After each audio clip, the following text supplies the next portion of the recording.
होशंगाबाद जिले की सिवनी मालवा तहसील मुख्यालय सहित सभी ग्राम पंचायतों में व्यापक स्तर पर किसान सम्मेलन कार्यक्रम का आयोजन किया गया।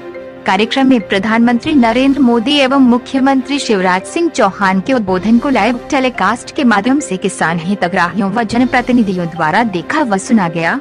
किसान हितैषी नए कृषि कानूनों के बारे में विस्तार से जानकारी दी गई। रायसेन में आयोजित किसान महासम्मेलन कार्यक्रम में मुख्यमंत्री शिवराज सिंह चौहान द्वारा 35,50,000 किसानों को खरीफ 2020 में हुई फसल क्षति की 1,600 करोड़ रुपए की राहत राशि 1 क्लिक के माध्यम से किसानों के खातों में अंतरित की गई। सिवनी मालवा तहसील में 18 दिसंबर तक 21 गांवों के 3,587 किसानों के बैंक खातों खरीफ 2020 की फसल क्षति के 3,80,01,338 रुपए की राहत राशि अंतरित की गई। शेष किसानों को भुगतान की कार्यवाही तेजी से की जा रही है। सिवनी मालवा कृषि उपज मंडी में आयोजित किसान सम्मेलन कार्यक्रम में उपस्थित जनप्रतिनिधियों एवं अधिकारियों द्वारा मां सरस्वती की प्रतिमा पर माल्यार्पण एवं दीप प्रज्वलित कर कार्यक्रम का शुभारंभ किया।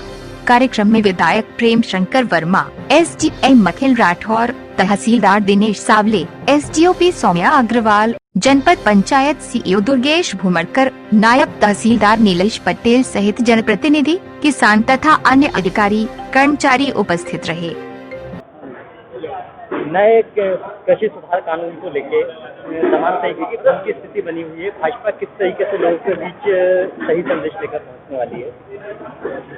भ्रम की स्थिति तो कुछ राजनीतिक दल जो किसान का हित नहीं चाहते हैं और 70 साल तक उनकी सरकारें भारत में और मध्य प्रदेश में रहने के बाद भी किसानों की आर्थिक दशा सुधार नहीं पाए हैं, किसानों की उपज का सही मूल्य दे नहीं पाए हैं, किसान को कर्ज से मुक्त कर नहीं पाए हैं।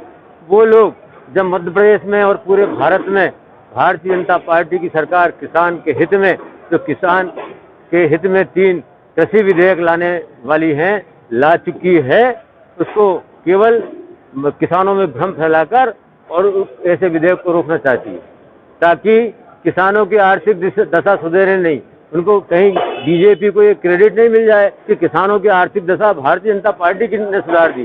किसानों को जो आय दुगनी करने का जो वायदा किसानों से किया है, वो वायदा किसान भारतीय जनता पार्टी की सरकार कर रही है।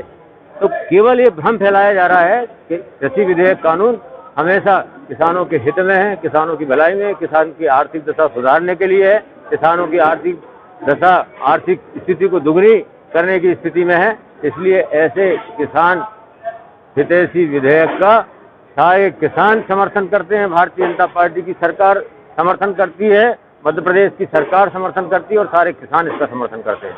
कृषि मंत्री ने किसानों के लिए एक पत्र भी जारी किया है जिसमें बिल के बारे में सही चीजें बताई गई है। भाजपा लोगों तक ये चीज कैसे पहुंचाएगी? हम पहुंचा रहे हैं। आज भी देखो पूरे मध्य प्रदेश में एक साथ हमारे मुख्यमंत्री जी ने ये बात किसानों तक पहुंचाई है।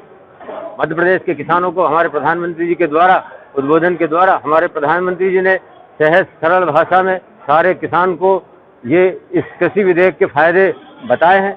आप सब लोग सारे किसान इस बात से सहमत हैं। विधानसभा स्तर से भी कोई बड़ा प्रयास होगा भाजपा की तरफ से कि किसानों तक सही चीजें पहुंचे और लोग भ्रम की स्थिति में ना आ पाए? किसान किसी भ्रम में नहीं है, ये तो केवल राजनीतिक पार्टी ये बता रही कि किसान भ्रम में है। किसान कोई भ्रम में नहीं है, किसान के फायदे की बात है और किसान चाहते हैं कि ये विधेयक लागू हो और लागू हो भी रहे हैं और इसके रिजल्ट भी आने लगेंगे। भाई साहब, मैं आपसे पूछना चाहता हूँ, अब एक बात मेरे मन में आई है, लोग भारतीय जनता पार्टी को दक्षिणपंथी पार्टी बताते हैं, यथा स्थिति वाली पार्टी बताते हैं।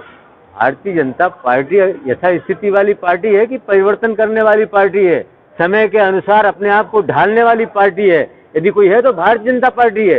यथा स्थिति की स्थिति तो दूसरे लोग जो वामपंथी अपने आप को प्रोग्रेसिव बताते हैं, प्रगतिवादी बताते हैं, वो यथा स्थिति लाना चाहते हैं कि जैसी स्थिति मंडी की है, जैसी व्यवस्था मंडी की है, वो बनी रहे वर्षों वर्षों तक, पीढ़ियों तक, किसानों की स्थिति में सुधार नहीं हो। जब कोई कानून किसी भी चीज का सुधार करने में असंगत हो जाता है तो उसको बदलना बहुत जरूरी रहता है। समय के अनुसार परंपरा बदल जाती है, समय के अनुसार कानून की परिभाषा बदल जाती है और ये परिवर्तन करना बहुत जरूरी है। किसानों के हित में कितने परिवर्तन हुए हैं? मैं आपसे पूछना चाहता हूं, कांग्रेस ने तो कभी किसानों को कर्जे माफ नहीं किए, कभी मुआवजा नहीं दिया, कभी बीमे की राशि नहीं दी। जब उनसे कहते थे कि हमारी फसल नष्ट हो गई है, आप हमको मुआवजा दीजिए, आप हमको बीमा की राशि दीजिए, तो दिग्विजय सिंह क्या कहते थे? अरे भाई साहब, आरबीसी के नियम में ये प्रावधान ही नहीं है। मुख्यमंत्री कहते थे तो प्रावधान आप चेंज नहीं कर सकते हो। विधेयक बनाने के लिए आपको विधानसभा में भेजा है, हमारे शिवराज सिंह जी चौहान ने भी तो या आरबीसी के नियम में चेंज किया कि नहीं किया? किसानों को मुआवजा दिया कि नहीं दिया? किसानों को मुआवजा के अलावा बीमा की राशि दी, भावांतर की राशि दी, बोनस की राशि दी, ये किसने दी?